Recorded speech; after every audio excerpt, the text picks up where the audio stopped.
स्वागत है दोस्तों प्रहारी न्यूज़ में। हमारे साथ इस वक्त मौजूद है एक दबंग पर्सनैलिटी फहद आज़मी। फहद आज़मी जो है समाजवादी पार्टी के युवा नेता है, समाजवादी पार्टी से काफ़ी जुड़े हुए संघर्षशील बंदे हैं। इनकी जो वाइफ है वो यहाँ से नगर सेविका है। फहद जी, बहुत स्वागत है हमारे पॉडकास्ट शो में आपका। जिस तरीके से देखा गया है कि लोगों के अंदर आपका काफ़ी क्रेज़ है, लोगों में काफ़ी मोहब्बत है, जहाँ भी आप जाते हो आपके साथ काफ़ी लोग होते हैं, तो पॉलिटिक्स में कैसे एंटर हुई, अपने बारे में कुछ बताएं, किस तरीके से आप समाजवादी पार्टी को जुड़े? देखिए फवाज भाई, पहले तो कोई दबंग पर्सनैलिटी नहीं हूँ, ये लोगों ने एक छवि बना दिया है। और समाजवादी पार्टी मेरा पहला वह नर्सरी है, केजी, यही समझिए।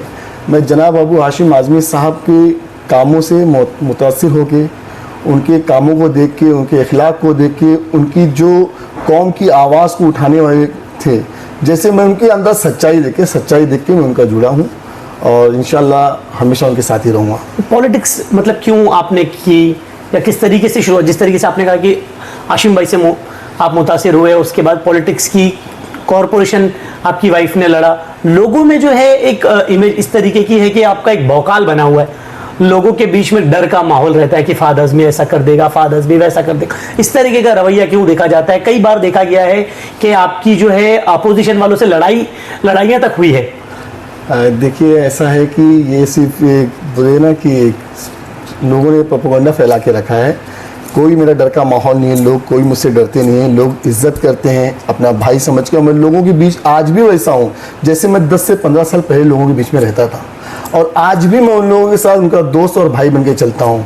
रही बात झगड़े और मेरा ही नाम क्यों आता है, क्योंकि मुझे देखिए एक बात बोलूँ, मैं ना बहुत सच्चा और अच्छा बोलते ना कि मैं अपनी ज़ुबान से अपनी तारीफ़ करूँ तो अच्छी बात नहीं है, लेकिन मुझे ना कोई चीज़ झूठ ना बिल्कुल पसंद नहीं आती है। और मेरे अंदर लिपी चिपी लिपा पोती वाली कोई पॉलिटिक्स और राजनीति नहीं आती है, और ना मैं करना चाहूँगा। मुझे जो चीज़ गलत लगती है मैं उस चीज़ का विरोध करता हूँ, चाहे फिर जो भी हो, वो यहाँ की कोई CM हो या PM हो, कोई भी हो। मैं किसी से डर का माहौल मेरे अंदर नहीं है, मैं अपने अंदर डर नहीं रखता हूँ, और ना मैं किसी को डराने की कोशिश करता हूँ। लोगों को क्या है कि हमेशा क्या किसी के बारे में कुछ बोल देंगे तो सोचेंगे कि हम बहुत अच्छे हो गए। मैं अगर कोई हमारे खिलाफ जाके बोलता है, ज़बरदस्ती झूठा इल्ज़ाम लगाता है, तो मैं उसका विरोध करता हूँ और उनको जो भी मुझे करना रहता है मैं करता हूँ। आपने कहा डर का माहौल नहीं है, मैं किसी से डरता नहीं हूँ, लेकिन फहद आज़मी जो है लोगों को डराता है। एक महिला के साथ एक इंसिडेंट हुआ था, आपके ऑफिस पर कोई एक समाज सेविका पहुंची थी, उनके साथ क्या इंसिडेंट था? वो बड़ा वायरल हुआ इंसिडेंट, अपोजिशन ने काफ़ी घेराव भी किया, बहुत सारे सोशल वर्कर्स आपके घर के बाहर आए। क्या मुद्दा था? उसको लेकर भी आपकी छवि को खराब करने का जो है आपने ऐसा कह रहे हो, लेकिन दूसरी ओर उसको एक अलग एंगल दिया गया। मैं आपको सारी वीडियोस दिखा सकता हूँ। मैं उस दिन मेरा वार्ड नंबर 134 में मेरी वाइफ जहाँ से कॉर्पोरेटर है, वहाँ पे कुछ गलियों का उद्घाटन था, मैं वहाँ पे था। मुझे बार बार कंटिन्यू कॉल आ रहा है मेरे मोहल्ले से। मैं ये चीज़ न्यूज़ में बोल चुका हूँ, आप लोगों के माध्यम से लोगों को बोल चुका हूँ। कसम से मुझे कुछ नहीं मालूम कि हुआ क्या था वहाँ पे। मैं जब वहाँ पे पहुँचा हूँ तो ऐसा माहौल था, मेरे मोहल्ले के लोगों का फ़ोन आ रहा है और एक ही बात बोल रहे कि फहद आज़मी आप नगर सेवक है, आपकी बीवी नगर सेवक है तो कहीं और के, ये मोहल्ला है हमारा, ये हमारी कॉलोनी है, इसके अंदर लोग आके गाली गुलूज करेंगे तो हम बर्दाश्त नहीं करेंगे, आप जल्दी आइए। मैं बाइक पे सवार होकर वहाँ पे पहुँचा हूँ और आपने देखा होगा मेरे ये हाथ जो है, मेरे दोनों हाथ ऐसा मैं पीछे करके बहन क्या बात है, बहन क्या बात है, लेकिन वो बहन सुनने के लिए कोई रवादार नहीं थी। फिर उसके साथ में जो लड़के थे, बहुत सारे लड़के, बड़ी बड़ी दाढ़ी रखी, बड़ी बड़ी मूछ रखे, मतलब एक हम लोग के मोहल्ले के नहीं थे ना, हमारी गोंडी के लोग थे। वो ऐसा लगा कि हम पे हमला करने आए हैं। मेरी बीवी उनसे बात कर रही, मैं बोल भी रहा हूँ कि बहन आप चलो, मैं आता हूँ सफाई के लिए। तब तक वो उनके साथ में एक लड़का था, उसने हमारे मोहल्ले के बच्चा, जैसे सब लोग एक तमाशा लगा हुआ था, वो बच्चा देख रहा था, उसको उसने धक्का मार दिया। उसने बोला यहाँ पे आवाज मत करिए, धक्का मार दिया। जब धक्का मारे तो मोहल्ले के लोगों ने, उन्होंने हाथ उठाया तो मोहल्ले के लोगों ने पीटा उनको, लेकिन हमारा कोई लेना देना नहीं था उसमें। लेकिन एक महिला को मारना, महिला को किसी ने नहीं मारा है। अगर सारी वीडियो का देखिए, बब्बन और मुझे नाम याद है, आज वो इलेक्शन भी लड़ रहे हैं भाई, MLA इलेक्शन भी लड़ रहे हैं, उनके साथ में 4-5 लड़के, सबको मारने का वीडियो आया, आपने देखा होगा। उस महिला को मारने का वीडियो क्यों नहीं आया? सिर्फ और सिर्फ एक विक्टिम कार्ड होता ना, जो महिला को एक विक्टिम कार्ड खेलना चाहिए। जो ऐसी महिलाएं होती हैं जो महिलाओं के नाम पे सिर्फ और सिर्फ लोगों को लांछन लगाने का काम, उन लोगों को बदनाम करने का काम, उस बहन को ना आप अगर जिस भी धर्म से ताल्लुक रखती होंगी, उस धर्म के बोले कसम खा के बोल देंगे कि मैंने अगर उनको ऐसा टच भी किया होगा, मैं बार बार उनको एक ही चीज बोल रहा हूँ, बहन आप चलिए, मैं आता हूँ, बहन आप चलिए। मेरा हाथ ये पीछे है, आप पूरी वीडियो में देख सकते हैं। ये सिर्फ और सरासर एक बदनाम करने की साजिश रची गई है। फहद भाई, जिस तरीके से लोगों में क्रेज है आपका, एक गुवाहाटी के अंदर वुमेन्स प्रीमियर लीग हो रहा था, तो कमेंटेटर जो है वो बार बार डैशिंग पर्सनैलिटी फहद आजमी, उनका ड्रेसिंग सेंस, इस तरीके की बात कर रहा था। लेकिन आपने कहा कि ऐसा कोई वाकया नहीं है, विरोधियों को आप इतना ज्यादा डराते हो, लगभग रोड नंबर 10 से लेके रोड नंबर 14 या 15 तक आप विरोधियों की ऑफिस तक खुलने नहीं देते, ये सब भी इल्जाम है आपके ऊपर? नहीं, ये ऐसी इल्जाम है। एक ये सच्चाई ये है कि वाकई में रोड नंबर 6 से 7 से लेके रोड नंबर 15 तक कोई ऑफिस नहीं खुलता। ये अबू हाशिम आजमी सबकी मोहब्बत है और ये फहद आजमी की दोस्ती है। दोस्ती का वास्ता देता हूँ, उनको जाके समझाता हूँ, चंद पैसे के लिए अपना ईमान ना बेचो, चंद पैसों के लिए अपना ईमान ना बेचो। आप हमारे दोस्त, हम लोग यहीं रहने वाले हैं। और ये आज जो आ रहे हैं हर इलेक्शन में होता है, और आज भी इलेक्शन में देखिए ना, कोई नहीं ऑफिस खोल रहा उनका। तो मैं किसी को डराया नहीं। आप एक भी कंप्लेनर लाके खड़ा कर दो कि फहद आजमी ने किसी को डरा और धमका के किसी की ऑफिस बंद किया हो। सिर्फ ये हमारी मोहब्बत, हमारी जुबान से हम लोगों को जाके समझाते हैं। और लोग देखिए, लोगों को पैसा चाहिए, लोग कुछ लोग हैं पैसा ले लेते हैं, अपोजिशन का पैसा ले लेते हैं, लेकिन काम करते समाजवादी पार्टी का। तो ये पर्सनैलिटी दोस्ती वाली पर्सनैलिटी, मोहब्बत वाली पर्सनैलिटी, कोई डराने और धमकाने वाली नहीं है। मुझे एक अननोन नंबर से फोन आया था आपके रिगार्डिंग जी, और कहा गया था कि रोड की बड़ी समस्या है आपके वार्ड में, जिसका प्रस्ताव हालांकि आपने डाला हुआ था और वो रोड बनने वाली थी। किसी कार्यकर्ता का फोन आया था, नाम नहीं लेते, उसने कहा कि भैया जाकर इंटरव्यू करो। तो मैंने बोला भाई किस टॉपिक पे इंटरव्यू करना है? बोले कि भैया ये रोड नहीं बन रही है और इनकी बीवी जो है यहाँ पर नगर सेवक है। तो मैंने बोला आप सामने आ जाओ। तो बोले नहीं, मैं नहीं बोलूंगा। तो ये क्या है, कैसा माहौल है? अब आप इसको मोहब्बत का नाम दे रहे हो, जबकि खुली तौर पे ये दिख रहा है कि फहद आजमी से लोग डर रहे हैं। नहीं, देखिए एक बार बताऊं, मैं जब मेरी वाइफ जब से कॉर्पोरेटर बनी है, मैं पिछले 18 साल के पहले का रिकॉर्ड आप देख लीजिए। उससे पहले हमारी पार्टी के शांताराम पाटिल भी थे, जुल्लू भाई भी थे। तो जैसा फंड आता है लोग वैसा काम करते हैं। जरूरत है, जैसे हम मकान बनाते जाते हैं, जब तक हम लोग अपना पैसा नहीं जमा कर लेते 10 लाख 15 लाख में, तब तक हम लोग मकान बनाने की कोशिश नहीं करते हैं। तो वैसे सरकार भी जितना हमको पैसा देती है हम उतना काम करते हैं। मैं बता दे रहा हूँ, रोड नंबर 1 से लेकर रोड नंबर 15 तक सारे रोड समाजवादी पार्टी की कॉर्पोरेशन की उसमें ही बना हुआ है। सारे शौचालय बने हुए हैं, क्लॉक टावर बना हुआ, महिला आधार केंद्र बना हुआ, सारी स्कूलें बनी है, रफीनगर कब्रिस्तान बना हुआ है, न्यू पाइपलाइन निरंकारी संजय नगर बना हुआ है, पाइपलाइन बिछी हुई है। फिर मैं रफीनगर की बात करूं, रफीनगर में नेटवर्किंग पाइपलाइन लगी हुई है। सारे काम हुए। कुछ काम को लेट होता है उस टाइम पे जो आप बता रहे हो इस इंटरव्यू के लिए, क्योंकि विरोधियों के पास देखो सच अगर हो रहेगा तो सामने आके सामना करेगा। और झूठ पे मालूम है, झूठ पे मैं थोड़ा सा ज्यादा गुस्सा आ जाता है। झूठ बिल्कुल बर्दाश्त नहीं कर। मैंने बोला लीपा पोती वाली पॉलिटिक्स नहीं आती। अल्लाह ने ये सलाहियत दिया है और ये ईमान अपना कहता है कि जब भी मैं किसी के भी अगर मैं बोलता हूँ विरोध किया हूं तो मैं अपनी सच्चाई पे किया हूं और हमेशा सच रहा हूं, इसलिए लोग मेरे साथ खड़े रहे।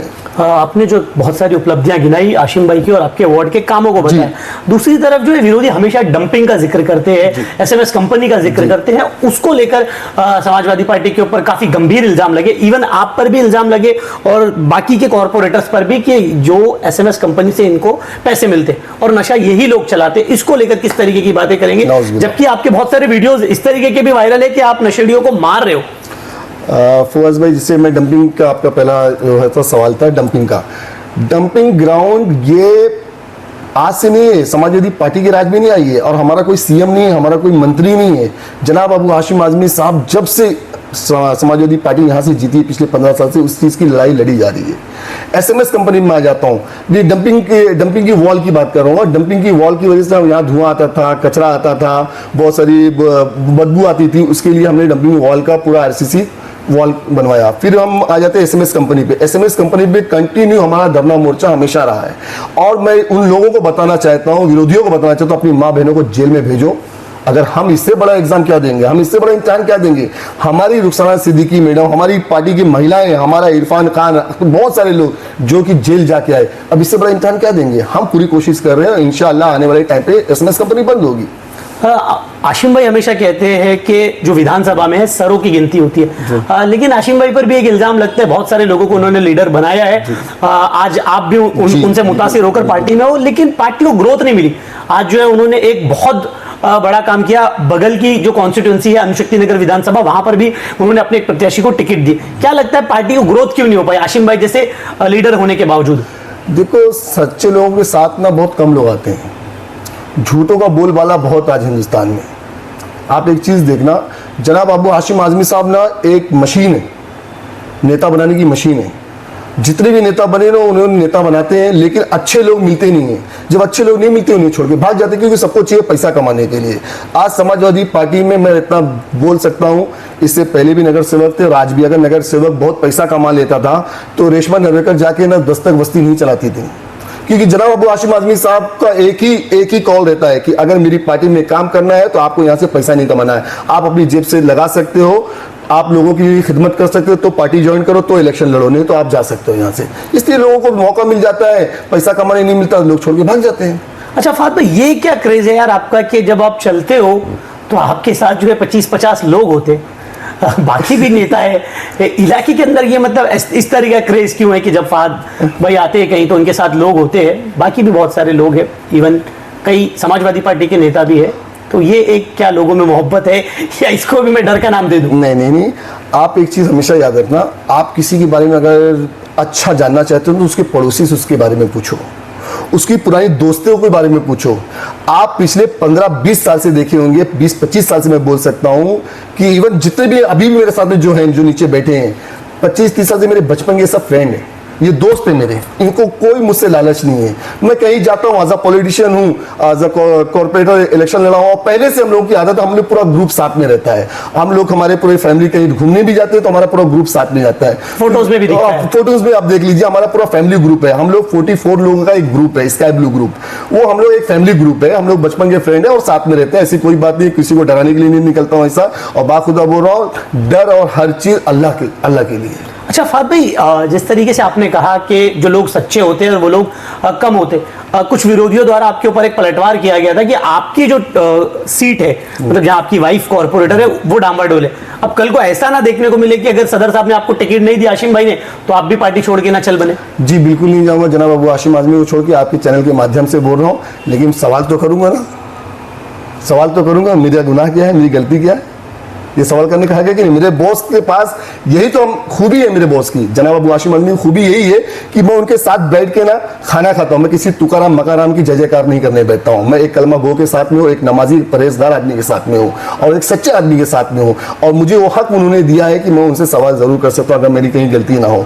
ये बाकी के लोगों की तरह नहीं है कि आकाओं के पास जा ही नहीं सकते हैं, उनसे सवाल कर ही नहीं सकते, मिल ही नहीं सकते हैं। आपने देखा है कि यहाँ पे जो एक अदना सा कार्यकर्ता आता है, जनाब अबू हाशिम आजमी के साथ में बैठ के खाना खाता हूं, उनकी गाड़ी में बैठ के घूमता, यही हमारी पगार है, ये हमारे लिए सब कुछ हो जाता है। जनता मानकुश शिवाजी नगर की अबू हाशिम आजमी को प्यार करती है, पिछले 15 साल में इसका रिजल्ट भी देखने को मिला। लेकिन एंटी इनकम्पेंसी जो है, आदमी जितना पुराना होते जाता है लोग उनके खिलाफ होते हैं या उनके कामों के खिलाफ होते, तो क्या लगता है उन्हीं का एक जो स्टूडेंट था, उन्हीं का एक जो साथी था, उन्हीं का एक जो जूनियर आज उनके सामने इलेक्शन लड़ रहा है, नवाब मलिक साहब उनके सामने इलेक्शन लड़ रहे, एमआईएम ने उनके सामने प्रत्याशी उतार दिया, वंचित बहुजन आघाड़ी का प्रत्याशी, तकरीबन 11 मुस्लिम कैंडिडेट्स है इस वक्त यहाँ पर इलेक्शन लड़ रहे हाशिम भाई के सामने, उस चुनौती को कैसे देखते हैं? गुरु गुरु होता है, चेला चेला होता है, तो गुरु दक्षिणा ना, गुरु हर बोलते ना हर चीज नहीं सिखाता अपने चेले को। और रही नवाब भाई की बात, मैं आप लोगों से और नवाब भाई से भी बोलना चाहूँगा आपके चैनल के माध्यम से, उनके जो सपोर्टर्स लोग हैं या उनके फैमिली मेम्बर्स है या उनके साहबजादे जो भी हैं, उनके साहबजादे हमारे अच्छे दोस्तों में से के टाइम पे, और आज भी देखिए बड़े लोग हैं, मैं इनके बीच में ज़्यादा नहीं बोलना चाहूँगा, लेकिन ज़रूर एक बात कहूँगा, नवाब भाई ये इलेक्शन खुद लड़ने नहीं आए, कसम खा के मैं कह सकता हूँ, वो कसम खा लेना, वो खुद इलेक्शन लड़ने नहीं आए हैं ना। इनको यहाँ पे जाके एक भी इंसान, उनको कोई जाके नहीं बोला कि कोई इलेक्शन लड़ने आओ, इनको बीजेपी ने यहाँ पे इलेक्शन लड़ने के लिए भेजा है। ये हमको मालूम है कि जिस दिन नवाब मलिक साहब जेल से बाहर आए थे, ये हेल्थ की उस पर आए थे, मैं उनके बुके लेके उनके घर पे मैं खुद गया था, एक जनाब अबू हाशिम आजमी की तरफ से मैं लेके गया था कि हमारे एक लीडर हैं भाई जेल में थे, बीमार होकर आए, मैं उनके लिए गया वहाँ पे, और उन्होंने मुझे खुद ये चीज़ कहा था कि भैया को भी बहुत आँख लगी है, हाँ ईडी का देखिए उनको नहीं फंसा दो, भैया को बोली बहुत संभल के लिए, भैया हमारी ताकत है, भैया हमारी आवाज़ है। आज उसी भैया के सामने तुम इलेक्शन लड़ने आ गए, क्यों? क्योंकि उनको अपनी जान बचानी है, उनको फांसी का फंदा लटक रहा है, उनको नहीं तो जेल जाना पड़ेगा, नहीं तो अबू हाशिम आजमी को इलेक्शन में हरवाने के लिए एक सुपारी दी गई है, उनकी मजबूरी है यार। फात भाई, ये तो समझ में आया कि सरकार के द्वारा उन पर दबाव बनाया गया, न्याय तंत्र के द्वारा, लेकिन आपने कहा कि कोई भी उनके पास नहीं गया। मैं आपको बहुत सारी फोटोज दिखा सकता हूं जो नवाब मलिक साहब के घर पर नूर मंजिल में कॉन्स्टिट्यूंसी के लोग, सामाजिक लोग, सोशल वर्कर्स जाकर मीटिंग कर रहे हैं, उसको क्या रोक देंगे आप? आपको मैं एक चीज बता दे रहा हूँ, जैसे मेरे बारे में लोगों ने क्या कहा कि मैं लोगों को मारता हूँ, पीटता हूँ। किसी एक आदमी को, एक व्यक्ति को मुझे दिखा दो कि मैंने किसी शरीफ आदमी को मारा हूँ, पीटा हूँ या गाली दिया हूँ। वैसे मैं बता रहा हूँ, किसी 10 आदमी अगर गए होंगे, 10 में से 5 बता दीजिए जो गोंडी के बहुत ही सामाजिक लोग हों, बहुत ही मोतबर लोग हों, बहुत ही जिम्मेदार लोग हों, अगर वो नवाब मलिक साहब के पास जाके बैठे होंगे तो विरोधी जाएंगे ना। विरोधियों का काम होता है, सबको अपनी दुकान चलानी है। ये एक्चुअली ना गोंडी के अंदर पॉलिटिक्स एक दुकान हो चुकी है लोगों के लिए, क्योंकि फहद आजमी को देखे उन्होंने जीत गए हैं, मोहम्मद सिराज को देखे तो जीत गए हैं, हमारे बीच के ही थे। हाँ, इरफान खान को देखे जीत गए हैं। तो लोगों को क्या लगता है, मतलब बस पॉलिटिक्स एक बिजनेस है, पॉलिटिक्स एक बिजनेस नहीं है। आज अबू हाशिम आजमी साहब टिकट हम लोगों को नहीं देंगे, हम लोग अपने कारोबार में, आज भी अपने बिजनेस में हो, अपने कारोबार में हो। हाँ, मैं इस चीज को कोई कारोबार नहीं समझता हूँ। देखिए, एक शौक था, पहले हमको कोई काम बोल देता था कॉर्पोरेशन में कि फाद भाई ये हमारा काम है, तो हम लोग 10 मरतबा दौड़ते थे तो काम होता था। आज एक बार तो फोन करते काम हो जाता है, तो ये फर्क हुआ है। अच्छा फाद भाई, नशे को लेकर बहुत ज्यादा घेराव करता है अपोजिशन, बहुत सारी बात होती है, उमूमन होनी भी चाहिए, क्योंकि देखिए हर जगह सत्ता के खिलाफ कुछ लोग बोलना चाहिए, ये जरूरी भी है, हक है। मीडिया भी आप लोगों के खिलाफ भी बात करती है, सपोर्ट में भी बात करती है, लेकिन हम ये देखते हैं कि मानकू शिवाजी नगर से आप लोगों ने क्या प्रयास किया, आप लोगों ने क्या कोशिशें की है? अभी कुछ सोशल मीडिया इन्फ्लुएंसर्स के वीडियो भी वायरल हो रहे हैं, समाजवादी पार्टी के ऑफिस का भी कुछ वीडियो वायरल हुआ, उन तमाम चीजों पर घेराव करते हैं, तो लोग सबसे ज्यादा टारगेट जो है पूरी समाजवादी को साइड में रख के फहद आजमी को करते। जैसे ये जो ऑफिस का जो वीडियो रिलीज हुआ है ना, ये अख्तर कुरैशी की ऑफिस थी लोटस में, और ये 12 साल पहले की ऑफिस थी। उन्होंने ऑफिस चलाए, भाड़े पे लिए थे, और वो ऑफिस खाली करके जा चुके थे, दूसरी जगह अपनी ऑफिस शिफ्ट कर दिए थे। लेकिन स्टिकर वगैरह लगा रहता है, जैसे आपकी बैनर लगा हुआ है आपका, वैसे वो बैनर लगा हुआ था, तो उन्होंने निकाला नहीं था। उसमें जो रूम मालिक है, जिसका रूम था, वो उसके हाथ में हो गया, अब वो अपना जो भी नशा वशा कर रहा था, उस चीज को वीडियो वायरल कर रहे हैं। लेकिन आज वो बच्चे सुधर चुके हैं, आप वो बच्चों को बार बार टिश मत करो, कभी खुदा ना खास्ता वो लोग गुस्से में आके या शर्म में आके कुछ अपने आप नहीं कर ले में। रही बात नशे की बात, मैं बोलता हूँ नवाब मलिक साहब हो गए या जो भी नशे के खिलाफ गोंडी को बदनाम कर रहे हैं। आज गोंडी को इतना बदनाम किया जा रहा है क्योंकि मतलब कचरे का प्रॉब्लम सॉल्व हो गया, पानी का प्रॉब्लम सॉल्व हो गया, यहाँ पे रूम का प्रॉब्लम सॉल्व हो गया, यहाँ पे तरक्की हो गई, रूम की कीमत बढ़ गई, एटीएम आ गए, पेट्रोल पंप आ गए, ब्रिज आ गया, बड़ी बड़ी स्कूलें बन गई, हॉस्पिटल बन गए। मैं ऐसे हजारों काम गिना सकता हूँ। डायलिसिस मशीन आ गई, जनाब अबू हाशिम आजमी के पैसों से, पर्सनल पैसे से अच्छे हॉस्पिटल चल रहे हैं, 500-600 पेशेंट देखे जा रहे हैं। तो अब कोई मुद्दा नहीं है, तो नशे का मुद्दा क्यों? मुद्दा तो कुछ ना कुछ चाहिए ना, एक मसाला चाहिए कुछ ना कुछ की जनाब अबू हाशिम आजमी को बदनाम कैसे किया जाए, फहद आजमी को बदनाम कैसे किया जाए, समाजवादी पार्टी को कैसे बदनाम किया जाए। तो अगर इनमें इतना मर्दपन है या इतना इनको जुनून आ रहा है या इनके अंदर इंसानियत इतनी जाग चुकी, एक व्यक्ति को पकड़ के क्यों नहीं बोल दिए भैया नशा क्यों बेच रहा है, क्यों पकड़ रहा है? हमने तो लोगों को देखो पकड़ा भी, एफआईआर भी कराया, कमर्शियल भी लगवाया, खड़े रह के खुद विटनेस भी बनाओ, 4 लोगों का, बिल्कुल डर नहीं, क्योंकि ऐसे लुक्खे टपोरियों से मैं डरता नहीं हूँ। और मैंने मारा भी उनको, मैं मारा भी, किसको मारा? जो नशे बेचने वाले लोग को मारा हूँ और उनको जाके समझाया हूँ। उसमें से 2 औरतें ऐसी थी, एक अपंग औरत है, मेरे वार्ड में रहती है। हमने उसको ये भी बोला कि बहन, मेरी माँ, मेरी खाला, आप इस काम बंद कर दीजिए, नहीं ये सब बेचे, तो वो सुधर भी गई बेचारी। उसको हमने बाद में क्या किया, ठेले के लिए पैसा दिया कि भाई आप लोग कुछ अपना कारोबार करो। तो अगर लोगों को इतनी फिक्र है तो नशा जहां बिक रहा है वहां पे क्यों नहीं जा रहे? पावर में आने के बाद करेंगे, क्यों कमिश्नर बन जाएंगे क्या पावर में आने के बाद? एक आमदार का काम जो आमदार काम आमदार करता है, जो नगर सेवक काम नगर सेवक करता है। ये काम पुलिस का है, जनता का है, जनता को इसकी चीज का विरोध करना चाहिए। अच्छा, आवाम जो आपके साथ हमेशा रही है, जिस क्षेत्र से आप जीत कर आते हो, आप विधानसभा का चुनाव है, उस चुनाव की चुनौतियों को किस तरीके से देखेंगे? और आपके साथ जो आपका ग्रुप रहा है, जैसे जम्मू भाई है और भी आपके कुछ दोस्त हैं, उन तमाम लोगों का आपका पॉलिटिक्स में आने के इन्वॉल्वमेंट के बारे में लोगों को क्या बताएंगे? देखिए, मेरा सीनियर लीडर रहा है मनोज सिंह, वो हमारे जौनपुर के ही हैं और मेरे एक फैमिली मित्र हैं और बहुत अच्छे दोस्तों में से हमारे हैं। उन्होंने हमें पार्टी ज्वाइन कराया और युवाओं में एक जोश जो पैदा किया ना, जड़ है मनोज सिंह है और उसकी शाख है हम लोग हैं जो पार्टी में। और वो जम्मू भाई हमारे बचपन के दोस्त हैं, मेरी फैमिली मेरे भाई के जैसे हैं। हम लोग का एक अपना ग्रुप रहा है और हमेशा सोशल में ही हम लोग काम किए हैं। सोशल वर्कर के लिए जो एक सोशल वर्कर काम क्या होता है, ये नहीं कि इसमें जाके बैनर लगा दूं तो मेरा नाम हो जाए। हमने जहाँ पे कहीं हेल्थ की बात हुई है तो हमने जेब से, अपनी पॉकेट से, अपनी मम्मी से, अपने डैडी से, अपने फ्रेंड से पैसे चंदा करके लोगों की हेल्प किया है। किसी की एजुकेशन की बात आई है तो हमने वहाँ पे जाके हेल्प किया है। पुलिस स्टेशन में कोई मसले हो गए तो हमने जाके पुलिस के खिलाफ भी कार्रवाई किया है।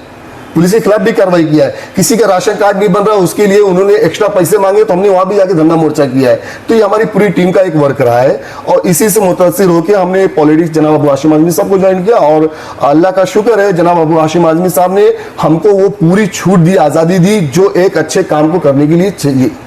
कैमरे की तरफ देखते हुए जनता को, आपके शुभचिंतकों को और समाजवादी पार्टी के कार्यकर्ताओं को क्या मैसेज देंगे विधानसभा चुनाव को मद्देनजर रखते हुए? मैं अपनी जनता से हाथ जोड़ के विनती करूंगा और उनसे रिक्वेस्ट करूंगा कि आपके पास जो ये लोग आ रहे हैं, चंद बरसाती मेंढक जो आ रहे हैं, अलग अलग शक्ल में आ रहे हैं, इनको आप लोग 20 तारीख को जवाब दीजिए। जनाब अबू हाशिम आजमी हमारी आवाज़ है, कौम की आवाज़ है, दबे कुचलों की आवाज़ है। इस ताकत को ख़त्म नहीं होने देना। ऐसे फहद आजमी, ऐसे हजार फहद आजमी कुर्बान जनाब अबू हाशिम आजमी साहब के ऊपर, लेकिन आप लोग अपने भाई के खिलाफ कभी ना सुनना ना आगे कभी चलना। लब्बैक कहना। जनाब अबू हाशिम आजमी एक सच्चा मुसलमान और एक नमाजी परहेजगार आदमी है। मैं आप लोगों से यही रिक्वेस्ट करूंगा कि आने वाले टाइम पे विरोधियों को आप अपनी ओर से जवाब दीजिए। दोस्तों हमारे साथ मौजूद थे फहद आजमी, समाजवादी पार्टी के युवा नेता। समाजवादी पार्टी और गोवंडी की एक बुलंद आवाज लोगों में काफी लोकप्रिय है। इसके लिए हमने जो अपना सेकंड पॉडकास्ट आज फहद आजमी जी के साथ किया, बहुत सारे गंभीर आरोप जो जनता ने हमसे कहा था वो हमने फहद आजमी से जिक्र भी किया। बहुत सारी चीजें खुलकर सामने आई। उन्होंने कहा कि अबू हाशिम आजमी साहब को देखकर, उनसे इंस्पायर होकर राजनीति से जुड़ा और उनके साथ जुड़ते हुए देखिए आज इनकी बीवी जो है वो नगर सेविका है और ये भी काफी एक्टिवली काम करते हैं। विरोधी खेमे में जो है डर का माहौल इनकी वजह से बना रहता है। आगे कोशिश करेंगे ऐसी बड़ी बड़ी हस्तियों के साथ, पॉलिटिशियंस के साथ, बिजनेसमैन के साथ जो समाज में बड़ी खिदमत पेश करते हैं उन लोगों के साथ ऐसे शोज कंटिन्यू करते रहे। ऐसी खबरों के लिए बने रहिए प्रहारी न्यूज। कैमरामैन नूर के साथ मैं फवाद शेख।